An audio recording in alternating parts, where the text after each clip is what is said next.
네, 안녕하세요. 여러분의 계좌를 지키는 여의도 수호신입니다. 제가 저번 시간에 원전 관련돼서 한미 정상회담 수혜 섹터라고 첫 번째로 말씀을 드렸죠. 오늘은 뭘 말씀드리기로 했죠? 네, 두 번째로 아르테미스 약정이랑 이제 미사일 지침 해제 요거 관련돼서 우주산업, 방위산업 이쪽 관련주들을 좀 말씀을 드리기로 했어요. 자, 일단 아르테미스 약정이라는 게 뭐냐면 달 탐사 계획이에요. 글로벌적으로 미국을 필두로 10개 정도의 국가가 뭐 일본, 뭐 호주, 캐나다, 뭐 이탈리아 뭐 이런 회사들이 다 모여가지고 회사를 잡고 나라들이 모여서 집단을 구성을 합니다. 그래서 이 친구들이 아르테미스 약정이라는 걸 해요.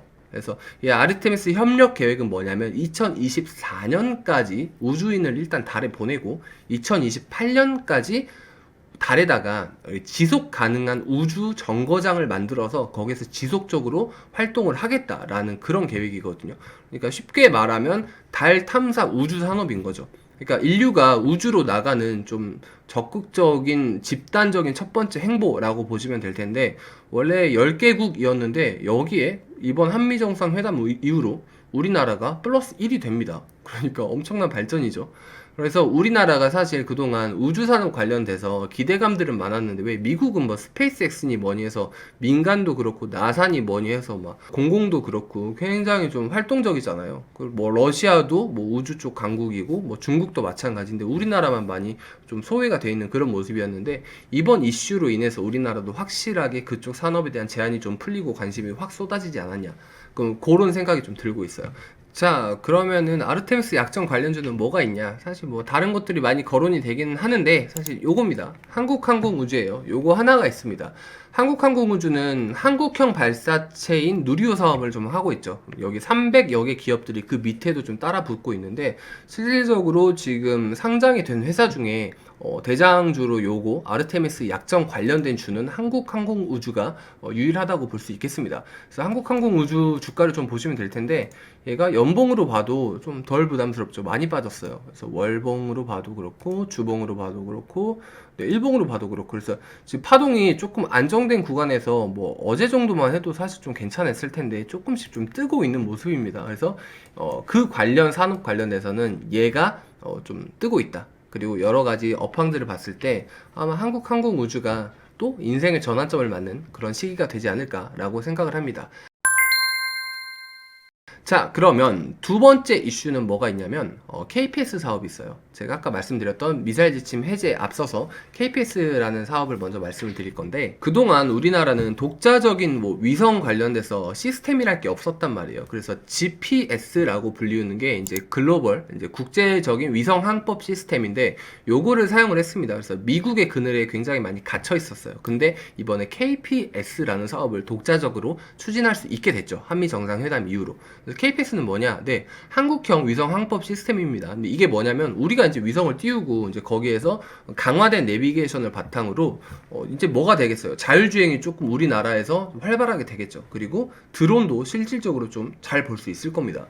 그래서 이러한 사업들이 이제 제한이 좀 풀렸다. 그래서 뭐 드론 관련주라든가 뭐 이제 뭐 내비게이션 관련주라든가 뭐 이런 쪽에 전반적으로 좀 섹터가 실질적으로 좀 활성화되지 않을까라는 그런 생각이 있습니다. 그래서 한미 정상회담에서 또 주요로 볼 수 있는 섹터가 또 이쪽 섹터가 있어요. 그럼 이쪽에는 어떤 대장주가 있냐? 자, LIG 넥스원이라는 회사가 있습니다. 자, 요건 연봉으로 봐도 얘도 좀 덜 부담스럽죠. 월봉 봐도 그렇고 주봉 봐도 그렇고 일봉은 좀 부담스러워요. 이게 발표가 딱 있고 난 이후에 굉장히 많이 떴거든요. 엄청나게 많이 떴습니다. 그래서 지금 거래량도 굉장히 많이 나오고 가격도 많이 떠 있죠. 부담스러워서 조금 아쉽긴 한데, 이 친구가 지금 미국이 한국형 위성 항법 시스템 KPS를 적극적으로 개발 지원을 해줘버리겠다라고 그렇게까지 얘기를 한 상황이거든요. 근데 LIG 넥스원이 일단 이미 독자적으로 KPS를 구축하기 위한 사업 준비들을 다 맞춰놓은 거의 유일한 회사예요. 그래서 여기 진입 장벽도 높고 필요한 뭐 고성능 자율항법 뭐 장비 뭐 요런 것들이 굉장히 많이 인프라를 가지고 있는 회사이기 때문에 요쪽 그 관련돼서 섹터는 요걸 대장으로 좀 눈여겨보시면 되겠습니다. 근데 얘도 나중에 좀 말씀을 드릴 건데 조금 여러모로 약간 부담스러운 모습은 있는데 기대감이 그걸 훨씬 상회하는 모습을 보여주고 있습니다. 자, 그럼 마지막으로 미사일 지침 해제에 대해서 말씀을 드릴 거예요. 그럼 미사일 지침 해제가 뭐예요? 뭐 이렇게 궁금해 하시는 분들이 계실 거예요. 일단 미사일 지침 해제라는 말은 뭐 군사 위성, 뭐 우주 발사체, 로켓 요런 거 발사체 로켓에 대해서 최대 사거리랑 탄도 중량을 해제를 할 수 있는 리밋이 다 없어져 버리는 그런 아주 중대한 사안입니다. 그래서 요게 엄청나게 긍정적으로 작용을 하고 있는데 이번에 한미 정상회담 이후로 요게 풀렸어요. 그럼 요게 어떤 식으로 작용이 돼요? 역사를 좀 거슬러 올라가 보면 1979년 박정희 대통령 시절부터 시작이 됩니다. 이때 우리가 미국으로부터 미사일 기술을 이전을 받았어요. 근데 그 대신에 조건이 걸린 게 미국이 야 너네 최대 사거리 180km 넘지 마. 너네 탄도 중량 500kg 초과하지 마. 뭐 요렇게 좀 제한을 걸었었단 말이에요. 그 역사부터 한미 미사일 지침이라는 게 지금까지 쭉 이어져 오고 있었는데 요게 최근에 2017년도에 탄도 중량은 제한이 좀 풀렸어요. 그리고 나서 그보다 더 최근에 2020년도에 우주 발사체에 대해서 이제 고체 연료를 사용을 해도 된다라는 그런 이슈까지 좀 풀렸습니다. 근데 이번에 한미 정상회담 이후로 2021년부터는 완벽히 모든 게 다 리밋이 해제가 된 거죠. 그럼 우리가 우주 강국으로서의 우리 솔직히 기술력 좀 좋잖아요. 근데 우리가 우주 강국으로서 초석을 쌓을 수 있는 굉장히 엄청나게 긍정적인 소식이 되는 거죠. 그럼 요거 관련주는 또 뭐가 있냐? 한화 에어로스페이스가 있습니다. 한화 에어로스페이스 얘가 있고 또 세트레가이가 있어요. 일단은 한화 에어로스페이스 같은 경우에는 일단 방위 산업체죠. 그러다 보니까 미사일 지침 해제가 되면 가장 먼저 방산이 떠오르잖아요. 그러니까 한화 에어로스페이스가 가장 직접적으로 수혜를 받는 회사가 맞고요. 그리고 이 친구들이 위성 사업에 관한 포텐도 굉장히 높습니다. 그래서 최근에 위성 사업 쪽 성장성이 많이 점쳐지고 있는 회사가 많아요. 그래서 위성 뭐 본체, 뭐 위성 탑재체, 뭐 발사체, 뭐 지지체 뭐 이런 것들이 서비스 영역이 점점 더 구체화되고 확장이 되어가는 그런 모습을 보여주고 있습니다. 그러니까 연봉으로 봐도 월봉, 주봉 봐도 조금 얘는 좀 많이 오르긴 했죠. 네, 좀 많이 오르긴 했는데 좀 그럴 만한 이유가 확실히 좀 있는 회사죠. 그 다음에 세트레가이가 있겠습니다. 세트레가이 같은 경우에는 얘는 하나 에어로스페이스의 계열사예요. 하나 에어로스페이스가 지분을 20% 가지고 있는 회사입니다. 근데 이쪽은 위성 관련된 이제 회사인데 얘도 하나 에어로스페이스랑 마찬가지로 위성 쪽에 관련돼서 사업이 점점 좀 구체화되고 있어서 좀 각성을 좀 많이 하는 모습입니다.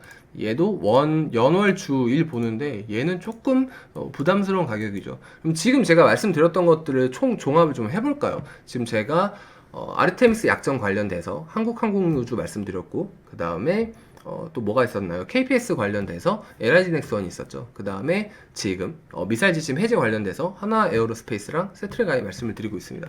얘네들을 보면 기본적으로 좀 그래요. 한국항공우주랑 그 다음에 LIG 넥스원 이런 친구들이 있는데 순서대로 보면 얘네가 월봉 정도로 볼까요? 좀 덜 부담스럽죠. 얘는 확실히 좀 지금 얘도 저평가 좀 많이 떨어져 있다라는 느낌이 듭니다.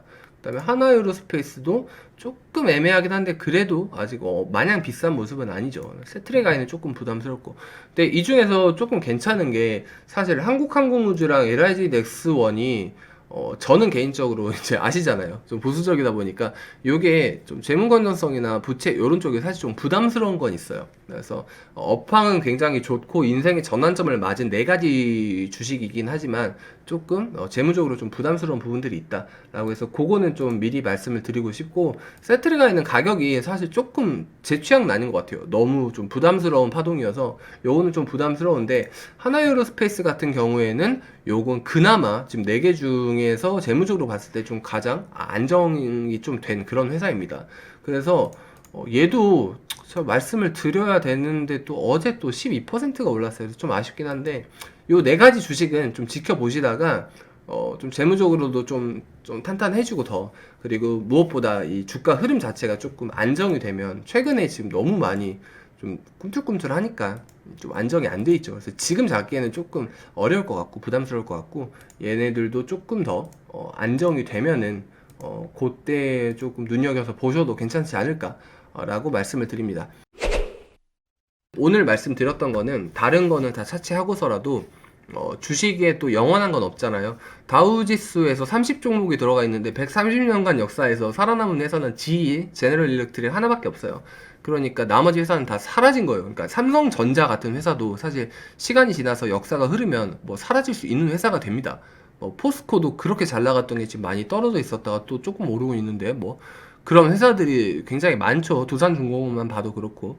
그래서 그러한 큰 전환점으로 봤을 때 제가 저번 시간에 말씀드렸던 뭐 한국전력이라든지 원전 사업 관련주라든가 뭐 이런 방위산업 관련주라든가 우주산업 관련주라든가 요런 게 조금 새싹이 트지 않았나. 그래서 뭐 전환점이 좀 판이 돌아가고 있다. 기존에 좀 유명했던 그러한 사업들에서 새롭게 좀 진행이 되고 있는 그런 사업들이 있지 않나라고 또 조심스럽게 생각을 해봅니다. 그래서 한미 정상회담 이후에 제가 느끼는 바는 야 이거 판때기 돌아갔다 요 생각이 좀 많이 들고 있으니까 이런 인사이트도 좀 참고를 해주시고 오늘 말씀드린 주식들도 나중에 향후 움직임들 좀 눈여겨서 지켜보시는 것도 나쁘지는 않을 것 같습니다. 그래서 저는 오늘 여기까지 준비한 내용 다 말씀을 올리고요. 저는 다음 영상에서 또 더 좋은 인사이트로 또 좋은 컨텐츠로 찾아뵙도록 하겠습니다. 그러면 아시죠? 오늘도 다들 건강하시고요. 성투하세요.